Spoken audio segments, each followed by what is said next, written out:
Then I would ask yourself the question, why are you running away from your courage? Sometimes I slip into the scared of and fear of my own success rather than fear of failure, like the responsibility and the pressure that comes with it. Welcome to the Cosmic Love Antenna Podcast. This podcast is meant to encourage you to connect within so you can share your light with the world. And now, here's your host, Harrison Ma. Welcome, beautiful souls, to another episode, another listen, another tune in to the Cosmic Love Antenna. I'm your host, Harrison, here with another guest, as always, who I'm going to introduce in 2 seconds. But I want to start this chat today by getting you to tune in to your body, because we're going to get into some spaces and places today that you might be new with. If you've listened to my episodes before, if you've listened to my chakra healing conversations and episodes that I've released, you've started to tune into your energetic being. And today we're going to do more of that with a beautiful, powerful, shining light that I've brought to you today to hear a little bit more about. That light, that guest is Miss Aly Paws. She is a friend. She's a connection. She's a colleague. She's also a yoga practitioner and certifier. She's an integrative health coach. She is a meditation facilitator. And as always, and as on theme here on the Cosmic Love Antenna, she is so much more. She is an example. When I think of standing in your light and sharing your love in the world, she does it so beautifully through her radiation, through her passion, through her connection into herself. So I'm excited for you to hear a bit about that today. Aly, welcome to the Cosmic Love Antenna. Thank you, Harrison. Thank you for the invite. It's beautiful to be here. And I can hear your groundedness already, Aly. And I think that's probably where I want to start this chat, because I don't think many people can find that space and space of interconnectedness, right? Find that space of groundedness. So I'd love to start this chat, as I do with most guests, learning a bit about you. And I want to hit on a couple of things. First of all, I know you're a yogi, so I want to hear a little bit about your life as a yogi, where it's sort of taken you. But I also want to hear about your addiction background, because I know that has been a pivotal role in shaping the beautiful light that I see here today. So what comes up when I start taking you down that memory lane? Well, first off, yeah, these are great topics, and it has been a journey for me with the yoga and the different addictions that I did experience in my 20s, mostly. Can I ask what they were? What, alcohol, drugs? Oh, sure. Yeah, well, for sure alcohol, but I kind of slip into this. Aren't every 20-year-olds like alcoholics? This is why I'm asking, Aly, because I've shared a little bit about my story on here, but I can relate. So keep going. So we know the power behind, the spirit of alcohol, and it's branched into other things, of course. And so I think for me I don't consider cannabis or marijuana a drug, because it's been very medicinal for my cramps and menstrual cycle purposes, right? So I was smoking at like probably 14, 15, 16, drinking, trying mushrooms, all the curiosity things. And when it led more into 18, 19, 20, early 20s, mid 20s, I was really into cocaine, and ecstasy was my choice of drug. Actually, yeah. I won't go down too much, but I'm interested. I'm interested in that. But let me ask you a question with this. Why do you think this cascade occurred? Was there a searching? Was there a longing? I know you've probably spent time analyzing this, so this is why I ask, what do you think was the why behind this urge? Yeah, I think, well, with any kind of addiction, and personally for me, yes, I was filling an empty space inside of me that I hadn't discovered until later, when I discovered yoga and I discovered myself. So it was definitely external factors and highly activated in the second chakra, like super pleasurable stuff, whether it be sex with just random people or just, the ecstasy I loved because it opened the heart. And I love that vibration. Right. So I had a lot of anger and resentment inside of me. And it probably, for sure, I've done lots of work around it. It stemmed from me not really getting to know my biological father, even though I love my stepdad and I'm so grateful he raised me. It's just, there was that disconnection of my first male archetype. And so I was, it reflected the relationships with men. And yeah, with the alcohol I just like that higher fun vibration. I didn't think I could get it. Now I know from breathwork and yoga, you can get there. It's interesting, Aly, because I think a lot of us I know I did. A lot of us can look at these states of ecstasy, these states of intensity, these states of just going, we can see them as someone who's sort of maybe blind, someone who's sort of just, in the corner shooting up in a space of darkness. But I didn't hear that with what you just said. What I heard was someone seeking a higher state. Mm-hmm. And that higher state may not have been the most conducive for growth, but it was still a soul looking for a higher state of being. Does that resonate? Yes. And it also really tapped into, and this is why I don't think it was a bad thing for me. There was moments where I was like, ooh, I gotta change my path here. But most of the time it was quite beautiful, where I was tapping into a deeper part of my creativity. I got really into dancing, really into writing. Not that I needed those drugs to do that. Speaking of dancing, I think this is a cool segue. I want to ask something here with the breakdancing. You have a breakdancing history. How does this factor into the addictions, the drugs? How did that come into that? Yeah, it all plays a part. I mean, I was big into the rave scene. We used to produce them. Like, I had, my best friend was a DJ, my boyfriend was a producer. And so we would put on these big raves, and, we were providing the happy-go-lucky drugs at these raves. And so that's when I got really into how my body can really move and directions it can go. And then it transferred into just more of the hip hop scene, where there was, a lot of drinking and smoking pot. It wasn't, crazy, but it provided me an outlet, a creative outlet, to release the anger that I had built up in me. Instead of going up and punching someone, I would say, let's battle. Let's see your moves. Mm-hmm. That was and it was very ego based, right? And so I could see all that after the fact. When you're in it, you're in it. You don't see. It's funny, and we'll probably talk about this in a bit here. But when it comes to our energetic body and the emotions and the feelings that move through us, we need to get into a relationship where we create the space for this energy to flow. And hearing your story, I know you became a bit more conscious of this, to say the very least, as you started progressing. But these outlets became that channel, right? They became that channel, and that spirit that was seeking the higher expression externally now had a space within inside of you to express itself internally, right? Because of that space you were creating with the breakdancing.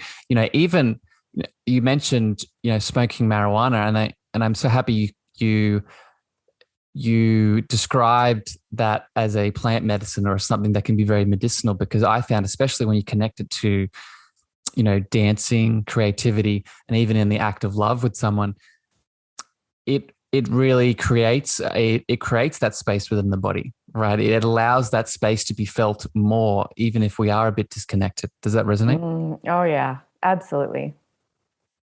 It's been part of my journey and medicine, like I said. So I'm never going to put it down. I won't smoke it a lot. Maybe it's once a month, but it's part of my medicine if I do have pain in that area. So. You're based in Canada, correct, Aly? Yeah. I know for a long time, it's been very medicinal and, compared to most places in the world, seen in much more of a therapeutic lens, right? And I think that probably mirrored in your expansion in it, correct? Yeah. I think we'd still have programming around it though, that, we're doing something bad and, You can blame the collective for that. You can blame the rest of the world. I think we're all very interconnected in that way. Yeah. Aly, I want to maybe fast forward a little bit in your journey. So you had these moments of, and I'm projecting onto you here, so correct me if I'm wrong. You had these moments of the sort of the dark night of the soul, and you started to realize more of yourself. Where did the yoga practitioner, the yogini, beautiful soul, start to express itself in this journey? Tell me a bit about how that came into your life. Mm-hmm. Well, you're very intuitive, so you're not projecting, but it definitely emerged after the fact that, I was in like Saturn return, 28, 29, 30. And no, I know that feeling well. Yeah, you're in it. I can't believe how young you are. It's just, you have a wise old soul. So yeah, it was around the moment I got off of the Vans Warped Tour. I went on this big summer tour as a breakdancer, and it was a party life, rock star style, you name it. That was my experience of living like a rock star. And I just knew that for me, I felt like there was something bigger, deeper, just more expansive to step into. And I was always healthy when I was younger. I was an athlete. I was a track star. So I already had that in me, where eating good foods and being particular about what I ate. And so it came around I would say about 28, after I got an ankle injury in skateboarding, and I needed to heal. And so someone suggested me to go to this hot yoga class. And I was like, okay, I'll go, whatever. My mom used to do it with her friend, and it was all like, old lady floozy. And I thought, whatever. But I actually, the second I had my first class, I was just like, wow, this is home. How come I haven't been doing this? What is this? Why am I not doing it? Like, it just brought open. How did it feel, Aly? Well, it was just a remembering. It was like, don't you remember this? This is your home. It was inviting me to go back into my home. And perhaps moments where I was high on ecstasy. It was that elation, expansion. And so I continued doing it. And then I decided to teach, because I was just a natural teacher. I just like this natural guide. I stepped into like the leadership role very easily for me. And I just felt that people need to know more about this. People need to feel what I'm feeling right now without drugs. I have a question that's bubbling up that I'm interested in, Aly, and you stoked it by what you said about the remembering piece of this. And a big part of what I do in this world, that this podcast is called The Cosmic Love Antenna, and that is what I offer as the practitioner and the coach that I am. It's the transformation that I help people move through. And a part of that transformation is bringing in ancestral healing, bringing in the ancestors, bringing in our past lives that can support us with the expression that we have in this life. And I'm interested, Aly, if you've spent time, or you've had some downloads, or maybe you've had some dreams around some lives that you've had as a yogic practitioner, or as someone that's maybe played around with this modality before. Has any of that come into your awareness? I got goosebumps at the back of my neck, just letting you know, just in case. Yeah. You're so funny. Well, I'm thinking of as in ancestral in my lineage. Is that what you mean? Or? I mean both. So, and thank you for asking, because that's confusing for people. So when I say ancestral, I either mean someone in your mother line or father line behind you, an ancestor that has had these same experiences that's passing on the gifts to you, or a past life where you've had a previous incarnation where you've been someone who has been deeply in this yogic art form. Right. Okay. Well, I think directly in this lifetime, I experienced my grandma's wisdom of natural health. And I think I really honored that and what she went through from moving from Scotland in the war and transitioning into Canada. But I think the real deep part of my spiritual being, and it's like bringing up tears right now. I don't even know why, because I never really thought about this before. And I have, I guess, but I don't really have a clear answer to it. But my father is Indigenous, so he's Blackfoot tribe. And so that resonates as in why I have this spiritual foundation naturally, I think. I know. You said your father or your grandfather? Your father, right? My dad. He's alive currently? No, he passed on. So interesting. Mm-hmm. And tell me if this is a bit too much, Aly. I'm just sharing this because it's coming up. I would encourage you to bring more of him into this that you're doing, right? Because I think that feeling and that emotion that you just talked about coming up in this moment, I don't think that's a coincidence right now. And you've heard me speak about these things before, but I think the reason I had that question is that spiritual nature that you have. It is not a Aly thing. It is not a, you've obtained it because you've done the yoga. You've obtained it because you've been through the pain. It was there the whole time, right? You said it yourself. It was a remembering. And that remembering is on a scale, on a spectrum, I've noticed. And how we lean more into the spectrum, how we lean more into the scale is by asking and requesting. And we often forget that one of the ways we can ask and request is through our ancestors, our parents, the people behind us.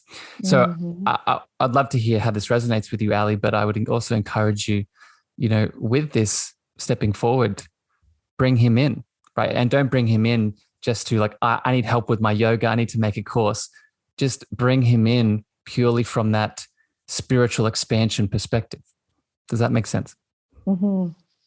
Yeah, absolutely. Yeah, there's a connection. There's a connection there for sure.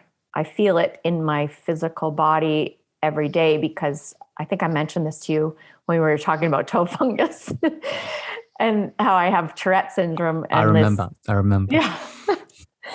This twitch on one side. And it's like every time I do it, that's a part of his DNA. Like that's a part of him coming through me. And perhaps I'm just unfolding all this right now in front of you, but maybe that is the reason why I can't let go of the twitch, is because I, for some reason, can't let go of some attachment that I have to that. Yeah, I would sit with that for sure. I would definitely sit with that for sure. I would also add into this, and I want to mix things up here in a second and talk about something else, because I want to make sure I get as much value and love out of you as possible, Aly, but this is important. I would also look at the perspective and the lens in which you view the fungus and the Tourette's from, right? Remember that our body, and this goes to everyone here, the symptoms and the expression of our body is there to help us, right? So often we see, so let's use Tourette's as an example, right? It's very easy, even as the individual or someone looking in at someone else who has that affliction, we could see that as, oh, that's negative. That's something that needs to be moved away, that we need to fix that quickly because that's a stain on that person's energetic resonance. Is it that, or is it a deep state of communication that's trying to be interpreted? Is it something that's trying to be expressed through you? And if you clearly had the open mind and open heart to see it as that communication, the message will be received and then the symptom will disappear. So I often feel it is the story we tell ourselves about the symptoms that restricts the answer from coming. Right. Does that make sense, what I'm saying? Yes, absolutely. Right. So I think sit with that too. Yeah. And again, bring him in. And this is not an Aly thing. This is an everyone thing. I've noticed in my life, and I've noticed people that I get to support, our ancestors and our spiritual guides and support team, they're never not there. They're always there. The thing that changes is our ability to be receptive and be open to them. And we can turn that switch on and off at a whim. Yeah. Yeah. And some people need plant medicines like ayahuasca to get there. Well, that's a whole other can of worms, and maybe we'll come back to that one, Aly. But I want to shift here kind of, and it's not really a shift because it does match into what we're saying. And I want to ask you about something else that you're very passionate about, that I'm also passionate about. And I think it's why our hearts came together in many ways. And it's this union of the yogic practice, the body of yoga and moving the body to, and we're going to come back to why I think that's very important soon. But now the chakra system, right? So the connection of yoga and the chakra system in something that we can share and express with other people. So I'm wondering, Aly, where does this fit into your story, and why is this something that you are now so passionate about expressing with the world? Well, when I first learned about them, I learned when I was younger. My mom had posters around the wall, hippie as she was. I love your mom. She sounds like a beautiful being. Yeah. Oh my God. She's passed, but she's still amazing. So I learned a little bit, and then it wasn't until I dived into yoga where we learned actually which one each means and this and that. But energetically, I've never saw them or felt them until I actually was in a plant ceremony with ayahuasca. And I was like, the heart chakra was just like vibrating crazy. And I just saw it. I saw it. And so once I started to tune in deeper to them and do work around them, as in whether it's Reiki or energy work or doing something to help it, wearing the colors, the stones, all the things. Then I started to do gut health, and I cleaned up my gut. And that was just, well, for one, it's just like put me right back into my personal power. And I started to feel the resonance of them more vibrant just because I was cleaning up that part of my body. And so I just really believe in the energetics of who we are and honoring the emotional part of us in order to support the physical. And that's why I'm bringing them into light of other people, and they're learning about them, which is great. If you're listening to this episode, you're probably loving Aly's expression of what she was just explaining there, because this is something that I talk about a lot as well. And it's this bridge and connection that I am really fascinated about with the chakra system, how they can bring the multiple facets of what we are together, right? You talked about the gut and how, as someone maybe new to this listening, you might be thinking, how is there a connection between these things that I saw on my mum's poster in her yoga studio and my leaky gut? And the answer is, it's all of the connection, because the chakras I've experienced exactly the way that Aly has. They are the gateway and, again, the bridge that brings our physical, mental, emotional, and spiritual bodies together in many ways. And in my personal experience, similar to yours, Aly, they were a framework in which I could add everything on top of, right? So I could see my leaky gut and I could connect it to my willingness to give my power and voice away at work, or I could see my lower hip pain and connect that to the argument I had with my dad because he was infringing on my sense of safety, security, and support, right? It's a beautiful little tapestry that we can go to different angles in. But I'm interested, Aly, right now we record this episode during, it's at the time of this recording, it's April, March 2022, and we've just come out of COVID. A lot of things are happening in Europe and the Ukraine, and I as an individual am looking at these events, and I'm always asking myself, as I'm sure many people are, I as the individual, what can I do? And I'm interested in your perspective, Aly, bringing this back to the chakra system. How can the chakra system be a framework and a tool set to help us be a light, not just only for ourselves, but to give love out into the world when people need it most? Yeah, such a great question. So I think the important part is really to tune into your own energy field of each one, get to know each one, and each one has a different vibration, frequency, sound. And I always start from foundation. I always start from the base just because I feel like I need that. It's like building a building. You don't just start pouring cement at the top. You could, it depends on who you are and what your journey is. But for me, I needed to have that foundation. So I kind of build upon that.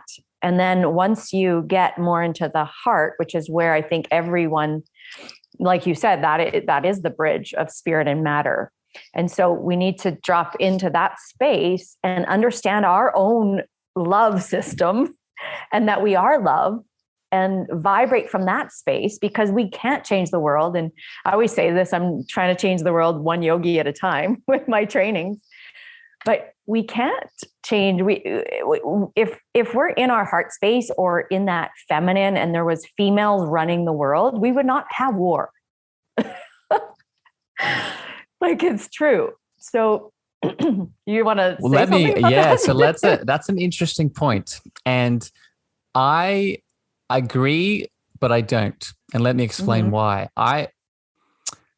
And if people have heard me speak before, maybe you're from Clubhouse, you've heard me speak on Clubhouse. And one of the powerful souls that I get to speak with a lot is the beautiful naturopathic doctor, Dr. Taggy. And she has this point, and it really resonates with me. And I think it applies to what you're saying here, Aly. And it's this idea of, we live in a society where the physical male has it's overcome the global system, right? And from your perspective, if the physical female stepped in to really, show her feminine energy, that would bring balance. And I agree. However, I think we could take it a step further. I think we could take it a step deeper. And this is what Dr. Taggy asserts, and I'll explain here. I believe it's a balance between each of our feminine and masculine energies, right? Let's detach from the physical male and the physical female. Let's go deeper and see the balance between the masculine and the feminine as in each and every one of us. And I think it's that balance that we need in every individual. Take away the actual physical sex, take away the physical male, the physical female. I think there's definitely been a cutting down of the divine feminine, but I also think there's been a cutting down of the divine masculine in many ways. So the answer here, just to sum this up and throw it back to you, is I don't think a promotion of one. I think it's a promotion of both in a balance. That is what is needed. Does that resonate? Oh God, yeah. Yeah. And I probably would have gone there. Like, I was just on a little rant, but I definitely agree with that. And because it's in us all, we all have it in us. It's just that the patriarch, like, it is overtaken maybe a little bit more on the masculine side. And sorry, just because I'm just passionate about this, the patriarch is a man that is devoid of the feminine. Right? Think about the patriarchal figures that have controlled in the past. I don't think you could notice any divine feminine energy within those figures. Right? What were they? They were controlling. They were action taking. They were all consuming. These are symptoms. These are elements of the divine masculine. They're not inherently bad, but if that is all there is, what do you create? You create imbalance. So if you think about all the patriarchal figures in your mind that were in the physical male body, think about what would be different if you now added the divine feminine to them, right? There would be a shift. Sorry, Aly, now you're making me passionate. Does that make sense? It's not even bringing the female into play. Like, you can't just bring in Hillary Clinton and then it's all going to be good, because she's way on the masculine side. Exactly. So that is my point. That is my point. Yeah, absolutely. I derailed you. Keep going about the world thing. I can't even remember where we were. You were talking about adding the chakras to the world. Right. Yes. Right. Yes. I was just really saying to vibrate from that heart space, and understand that we are love. And it's really hard to shift anything in the world if you're not starting with yourself first. Like it's just not possible. And I feel like once we all recognize our self-responsibility, self-accountability, self-love, then we can move from that space and not reaching out externally, hence the addictions that we talked about, reaching out externally for things instead of finding things inside, and then it vibrates outwards. And that's what you talk about all the time, because you're self-love God. Let's do guru. Guru sounds better for me, but God works too. So I like goddess. So I mean, goddess works. So the point here that I hope people are picking up from the sort of chakra system and how it can impact the world around us is that and this is what I teach in the Cosmic Love Antenna, the extent in which we go inwards, in this case, working with the chakra system, is the extent in which our energetic field resonates outwards.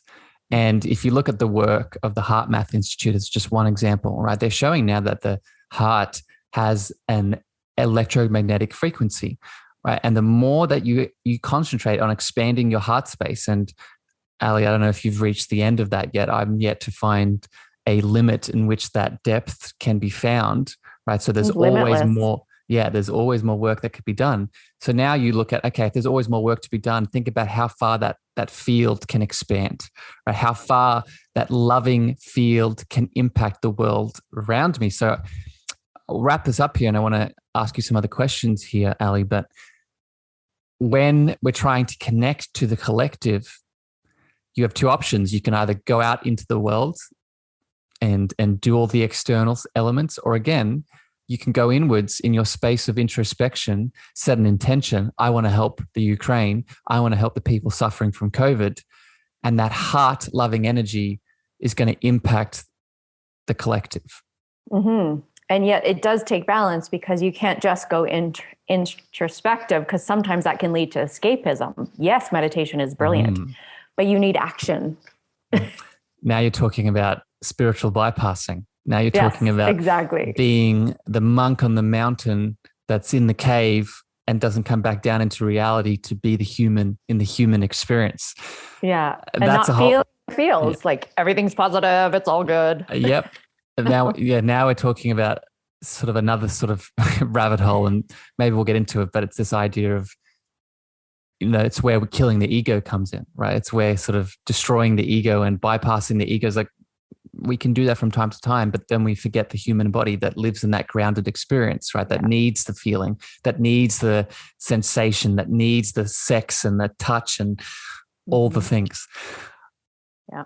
On that, Aly, let's shift here a little bit. And I want to make this even more practical for people, because I know you're really good at this. We're talking about the chakra system. We're talking about helping the world with it. How do we now make this a practice? Right. So we just gave some examples of meditating and setting intentions and visualizing. I'm interested in your daily life, when you're not teaching and sharing your beautiful light with the world. What does tuning into these centers look like for you at a very practical level, that maybe you can give some people some guidance when they're listening to this? Okay. Perfect.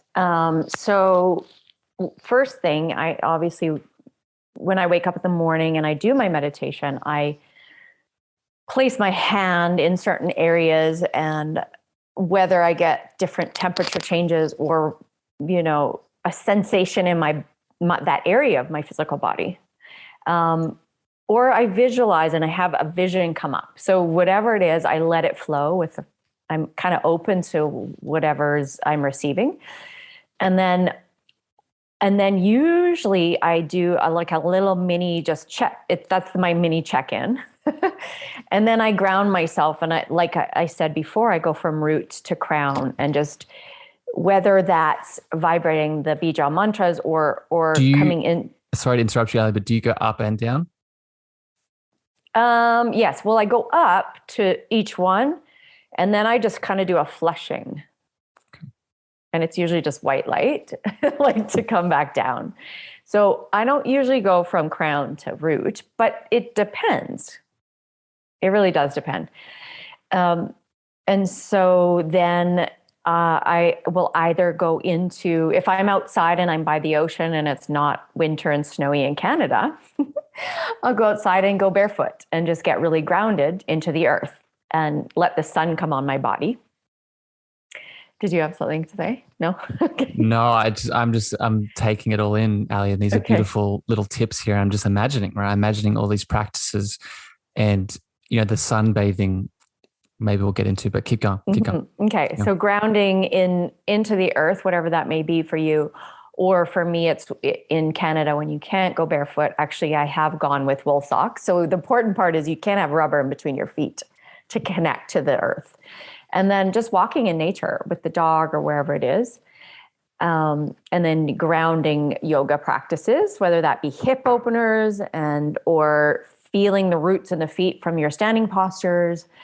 And then I work up to second chakra where there's flow and I'll dance and I'll, like you'll get into more flow things. Creativity, I'll write poetry, that kind of thing, and tune into my sensuality. Now, what other things, as I'm doing throughout the day, though, if I feel something off, I will maybe give it light or food that represents to that certain chakra. Like maybe let's pause there, because that's a question I have that I want to get your feedback on. But let's get back a bit here, and I hope beautiful listeners in the cosmos connecting into this episode today, I hope you're writing down some of these elements, because I feel a lot of the time within the inner world, whether it be through our emotional health, mental, and in this case, spiritual reconnection, sometimes things can get very abstract, esoteric, and there's a time and a place for those things. As someone who likes to spend a lot of time in those areas, I can speak to, but we want to make things practical too, right? We want to take action, right? We don't want to be the monk on the mountain all the time. We want to be the person that's living this human experience and getting out into the dirt and the metaphorical mud of it all.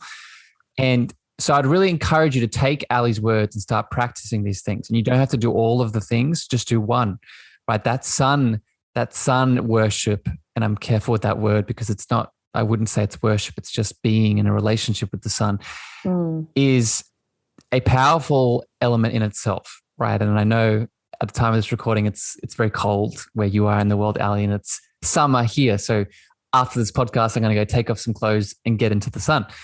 But the reason I'm bringing this up and highlighting this is one of the centers, the chakra centers, and maybe I can get your feedback on this, Aly. One of the chakra centers that I feel a lot of people have difficulty tuning into is that crown center, right? Because it is really the tip top of that spiritual being and our antenna with the world.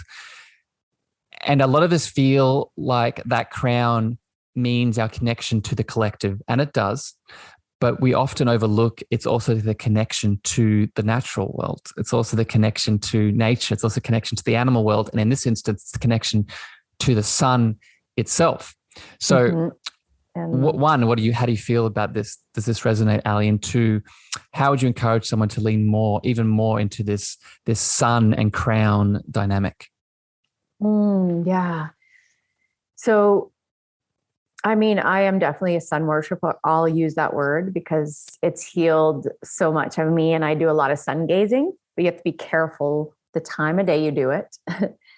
And that also opens up the sixth chakra in sun gazing, right? Pineal gland. Pineal gland, yeah.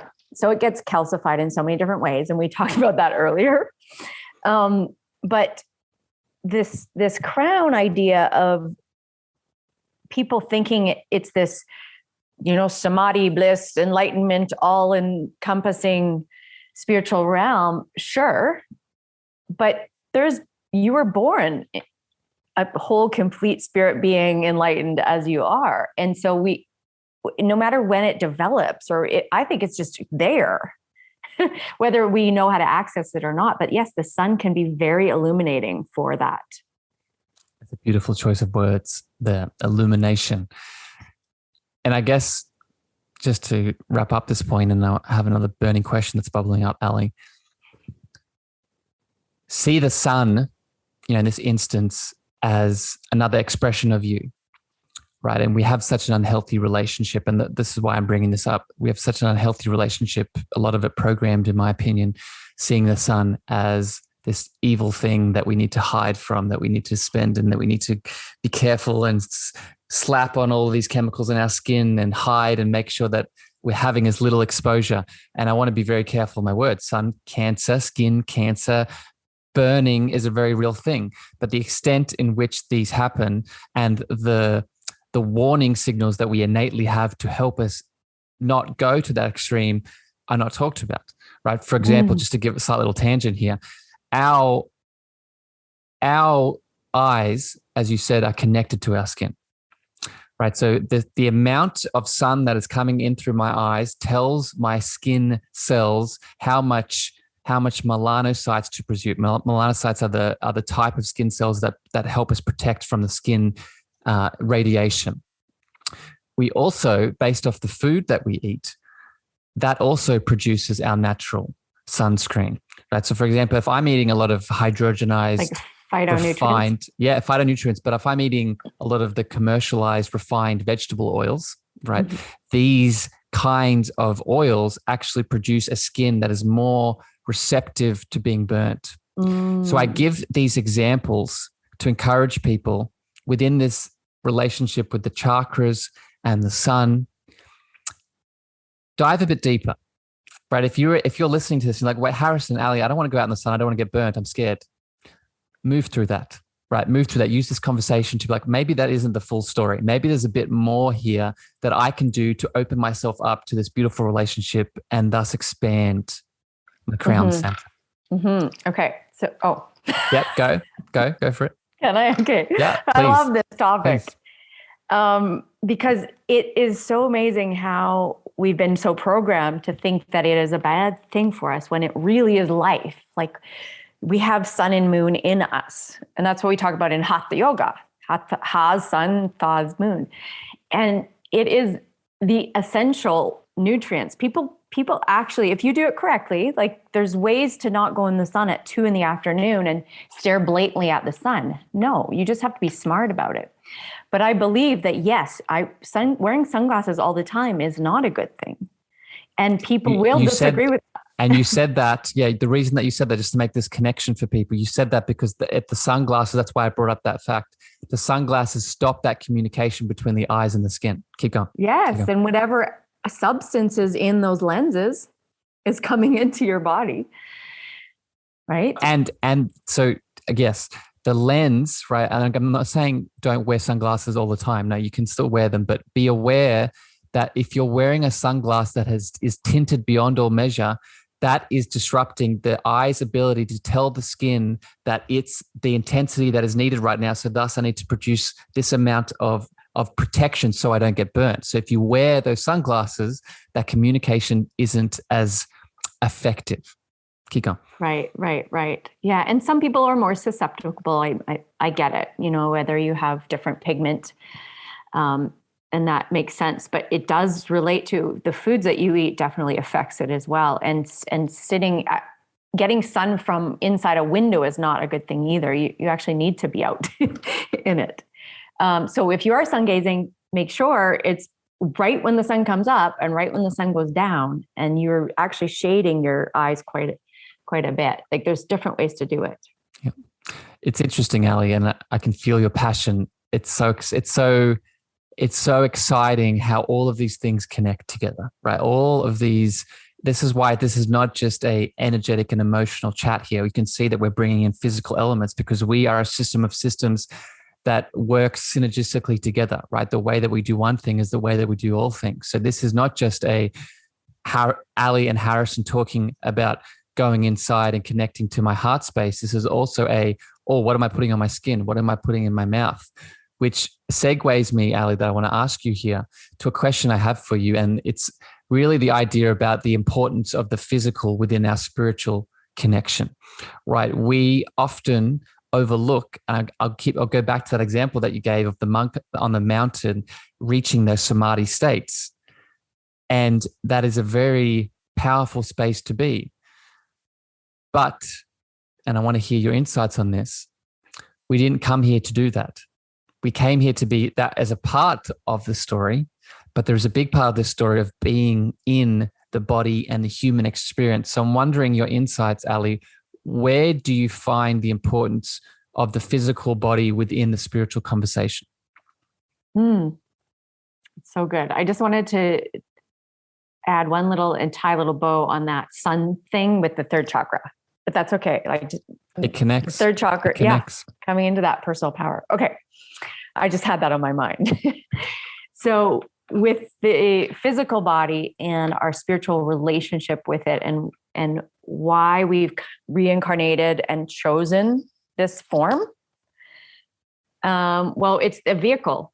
It's a vehicle to transcend some of this stuff. And we needed a vehicle to do some of the practical things. We want to be grounded. We don't want to be up in the air all the time. So there's this relationship of, even we were talking about masculine and feminine and sun and moon and the dualities.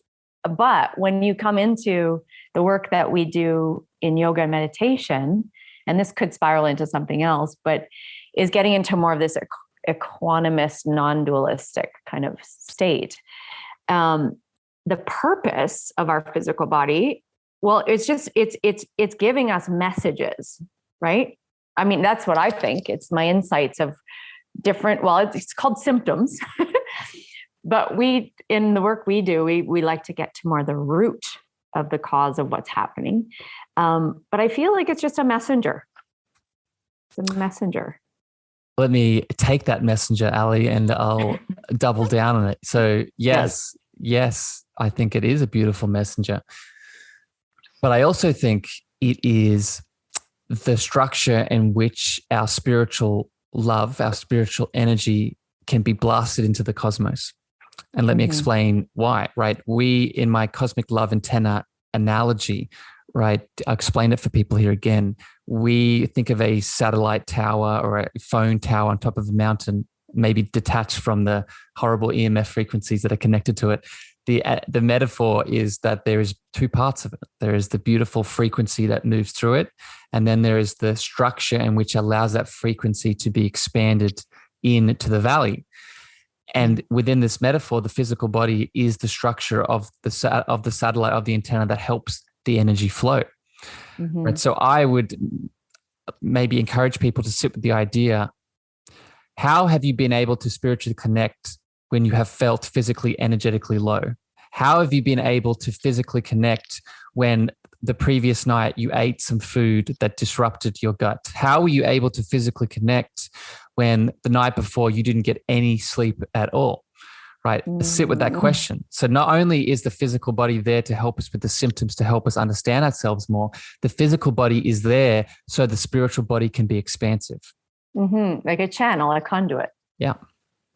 So it's, I highlight this, Aly, because we can see how the spiritual supports the physical, but we often overlook how the physical supports the spiritual. And I want people to see this as both ways. Does that resonate? Do you agree? Yeah. And with your background, Aly, I think this is why yoga can be so powerful, right? Because think about what traditionally yoga is.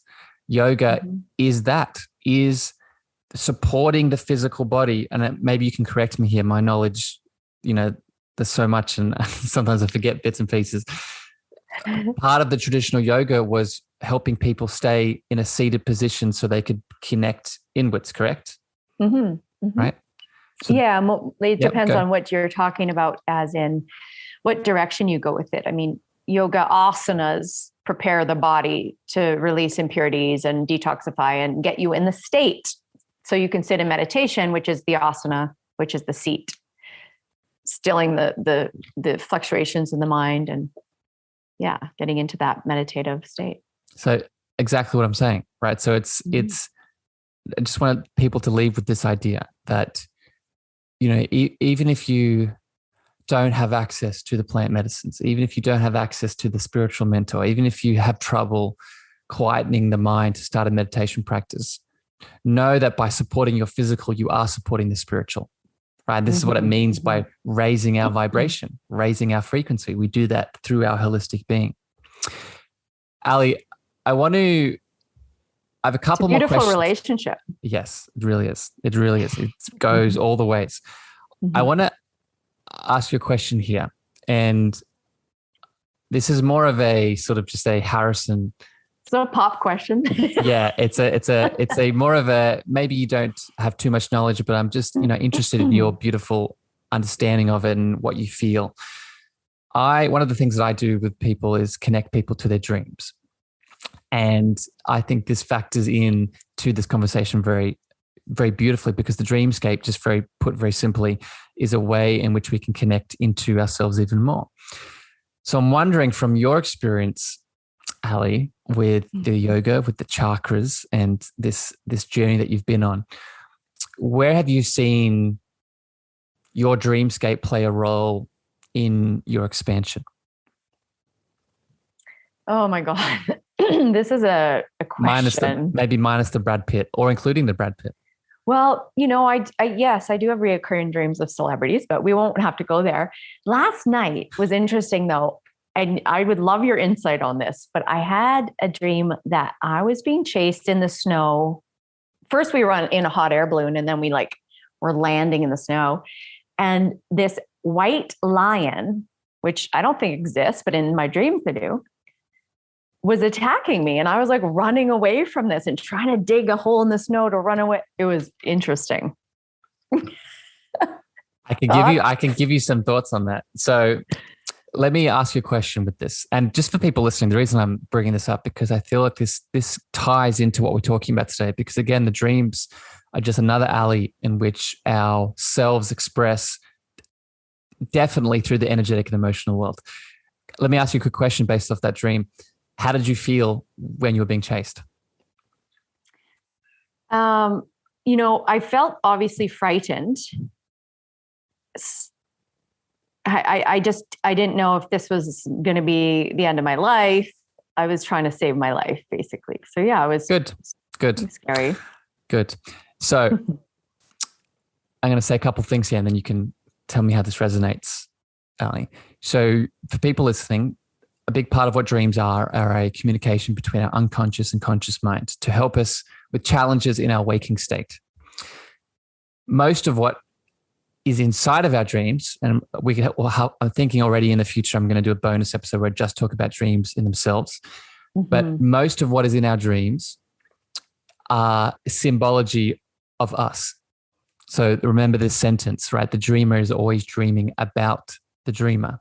So everything in your dreamscape, in most instances, are elements, aspects of your consciousness, which means that thing that's chasing you is you, is a part of you that's wanting to get your attention, hence the emotion, right? You just talked about the moon and the sun, right? What could we count the moon as for a part of us? Our shadow in many ways.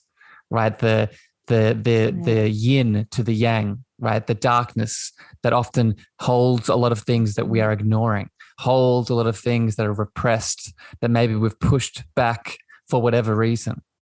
How this manifests in the dreamscape is in these scary, nightmares, types of dreams where we're moving away from something that we're fearful of. Does that resonate, Aly? Right. Yeah. Wow.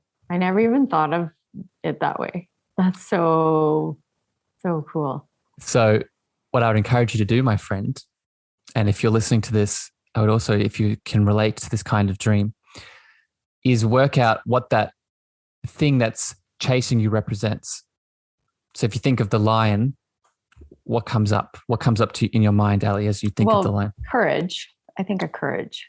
Interesting. So then I would ask yourself the question, why are you running away from your courage?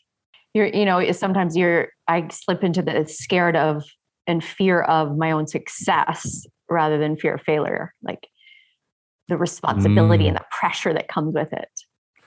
It's the Marianne Williamson quote, right? I'm going to butcher it here, but I'll paraphrase. It's not that we are scared of of failing, but we are more scared of our deepest, most expansive potential that is inside of us to succeed. So I don't think you're alone in that, Aly. Right. So yeah. let's tie a bow on that, because again, I just wanted to share that with you, because I know this is something you're diving into in your expansion, and I know it can give value to people listening. I have one more question I want to ask you, my friend. But before I get to that, I want to give you the space, as people have been listening to your beautiful voice and the things that you do in this world.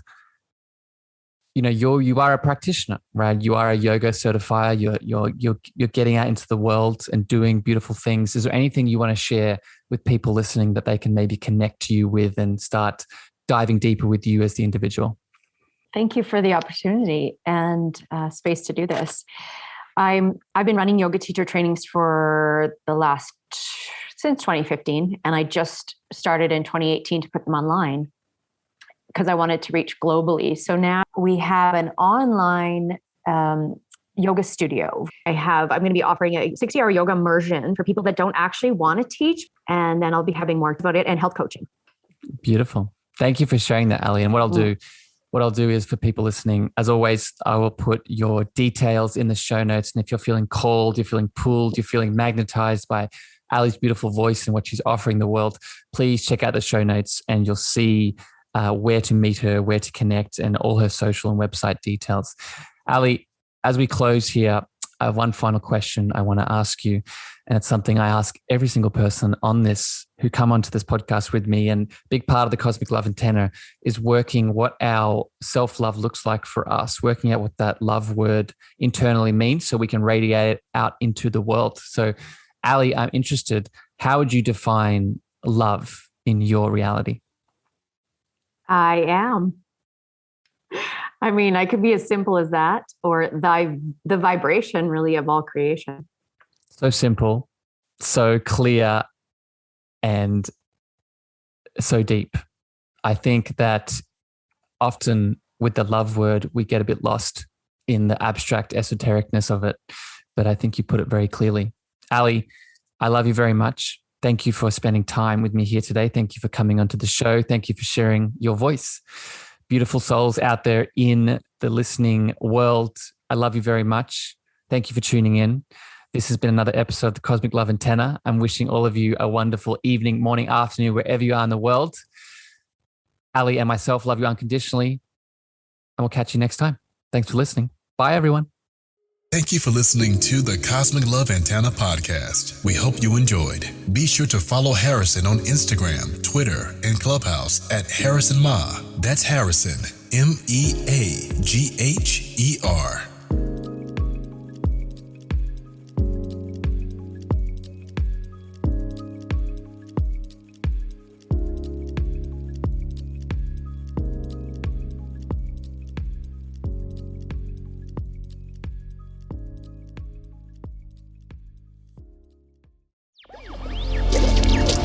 Electric acid.